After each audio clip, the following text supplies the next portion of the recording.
Viva Voz, com Vera Magalhães.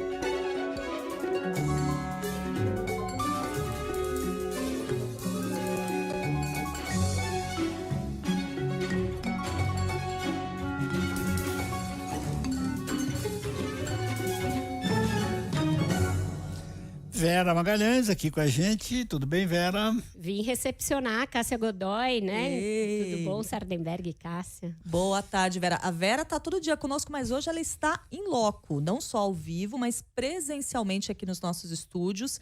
Quem está acompanhando as imagens aí pela internet já observa a Vera aqui conosco.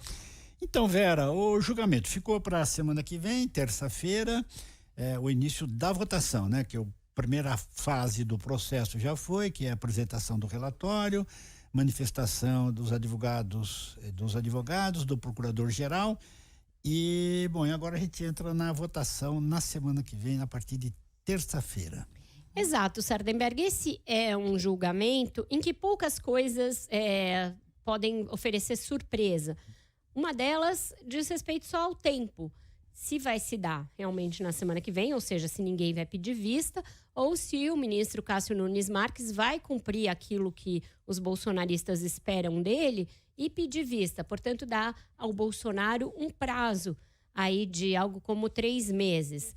Porque são 2 meses e mais o recesso, então totalizando 90 dias, que seria esse pedido de vista.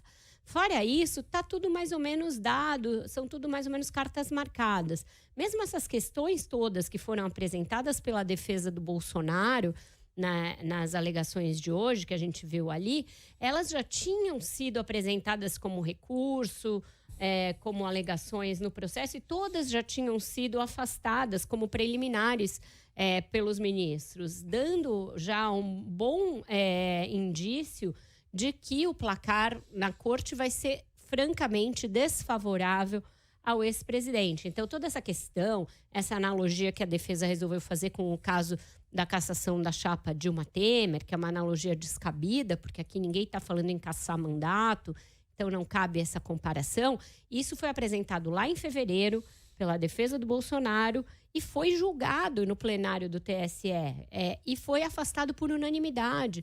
Então, o que a gente viu hoje foi um grande repeteco. O ministro Benedito apresentando um relatório meio burocrático ali, descrevendo o que consta da ação, mas descrevendo de uma maneira que a gente já entende que ele considera todas aquelas alegações corretas.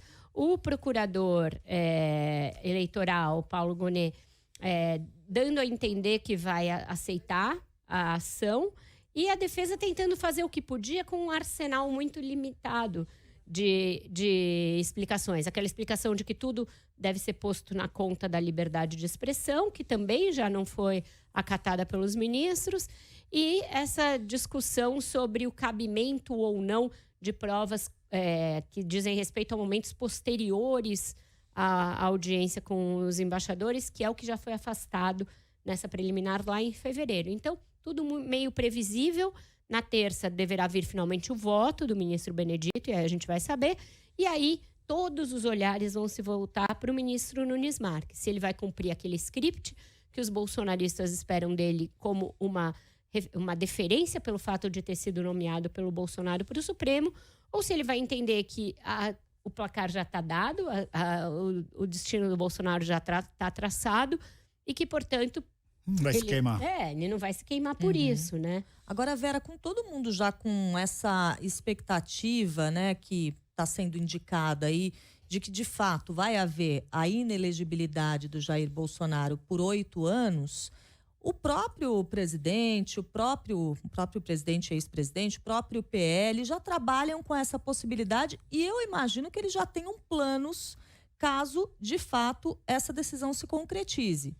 Com certeza, Cássia. Eu acho que a gente tem no Brasil uma direita que saiu do armário, em definitivo, e que ela hoje é bolsonarista, mas ela não necessariamente votará apenas no Jair Bolsonaro. Tem uma pesquisa da Quest que saiu hoje que mostra com números muito expressivos o tamanho dessa direita, não é um tamanho pequeno. Mas para esses partidos que se beneficiaram muito do bolsonarismo e cresceram com ele, muita gente diz que é mais jogo ter alguém menos atritoso e menos criador de encrenca do que o Jair Bolsonaro.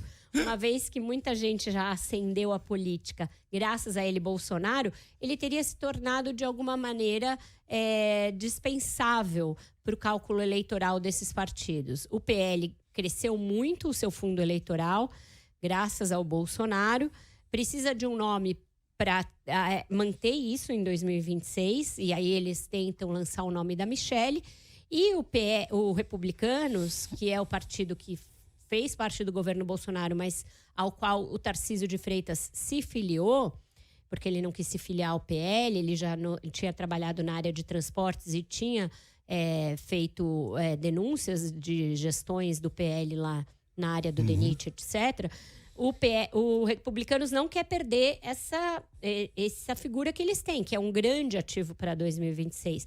O Tarcísio, nessa mesma pesquisa da Quest que eu mencionei, já aparece como o candidato favorito dos eventuais órfãos do Bolsonaro, caso ele fique inelegível. Então, o Republicanos quer manter o Tarcísio, evitar que o PL, por exemplo, faça um ataque especulativo em cima dele e tente filiá-lo ao PL, que já aconteceram conversas para isso, e aí eles vislumbram uma possibilidade de o Tarcísio vir a ser candidato a presidente em 2026. Mas ele tem que governar São Paulo primeiro, né? Tem que governar São Paulo primeiro, eles têm consciência disso. Ele tem procurado, aqui como governador de São Paulo, se apresentar como um contraponto ao Lula. Então o Lula disse, no meu governo não vamos privatizar mais nada. Já o Tarcísio está acelerando privatizações, inclusive fazendo estudos para a privatização da Sabesp. Então, a ideia é que São Paulo funcione como um contraponto político e econômico ao governo federal, e aí ele desponte como esse candidato para enfrentar Lula e o PT em 2026. Se a economia melhorar, esse plano fica um pouco prejudicado, mas o cálculo todo que se faz é esse. Muito bem. Certo? Bom, a Gabriela Echenique, que está acompanhando o julgamento, ela falou com a gente mais cedo o seguinte, Vera, que eles reservaram, né, a próxima terça-feira para continuar esse julgamento que foi suspenso hoje da ação, mas reservaram também a quinta-feira. Então é possível que essa fatura não seja quitada ainda na terça. Eu não sei se lá tem que ser como no Supremo, que cada ministro fala só na sua vez. Ou se logo depois do ministro Benedito ler o seu voto, o Cássio pode eventualmente levantar a mão e falar, eu quero pedir vista. E aí isso já se encerraria na terça. Se tiver uma ordem, a gente tem que ver qual é essa ordem e em qual ordem o Cássio entra. Parece que ele tá no fim. Parece que ele entra... Sexto. Que ele é o sexto a falar. Então, se tiver de respeitar a ordem e ele não puder furar a fila já pedindo vista logo no começo, como uma questão de ordem ou algo assim, então a gente deve ter esse desdobramento até quinta-feira, tá? Agora, os bolsonaristas também estão especulando sobre a possibilidade de um outro ministro pedir vistas, que seria o... Ministro Raul, deixa eu pegar aqui o nome dele completo. Ministro Raul, que vota logo depois do ministro Benedito. Ele é o segundo a votar. Ele já deu decisões favoráveis ao Bolsonaro aqui e ali, mas eu duvido que, não tendo nenhum DNA muito bolsonarista, como tem o Cássio, que foi nomeado para o Supremo, a despeito de nunca ninguém ter falado no nome dele para o Supremo, ou seja, ele deve tudo ao Bolsonaro.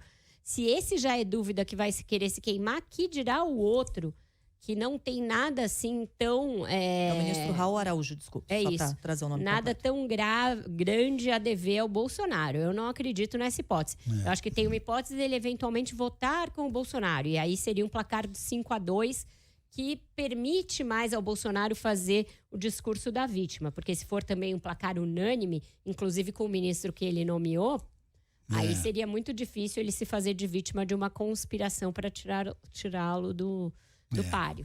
Tá certo. Bom, veremos então semana que vem. Vera Magalhães, muitíssimo obrigado, Vera. Antes de dizer tchau pra Vera, você sabe que quando a Vera aparece aqui pessoalmente, ela vem para uma missão nobre, né? Não é o chocolate da Leni. Não é o chocolate da Leni. E Leni tá de nem férias. o próprio chocolate dela, né? Não, você sabe que a Leni, ela tá de férias, por isso a gente não ganhou chocolate hoje. Tá. Muito, muito triste pra gente, bom pra Leni que tá viajando. Mas hoje é dia de gravação do podcast? Hoje é dia de gravação do podcast. A gente vai falar de reforma tributária nessa edição. Vamos gravar logo agora. E vamos receber o presidente da CNI, a Confederação Nacional da Indústria, Robson Andrade, para falar do projeto que deve ter o seu relatório conhecido amanhã, ou no máximo no início da próxima semana, e aí deve ser votado na primeira semana de julho na Câmara, segundo as previsões otimistas do relator e do presidente da Câmara. Depois dessa gravação, a que horas eu vou lá no meu agregador e consigo acompanhar o 2+1? Geralmente umas 6h15, por aí. É quando eu tô no ar, no Viva Voz 2, ele pinta lá nos streamings, cara. Maravilha. Como é que é? O Robson e o... Robson Andrade. Sim, que é o presidente Da CNI, é ele. Ele é o nosso convidado dessa semana. Tá. E aproveito para falar mal dos juros também, né? Já vamos pegar esse assunto na sequência, sabe? Obrigado, Vera. Obrigada para vocês. Tchau, gente. Até mais. Ótimo jornal. Até amanhã. Intervalo? E já voltamos.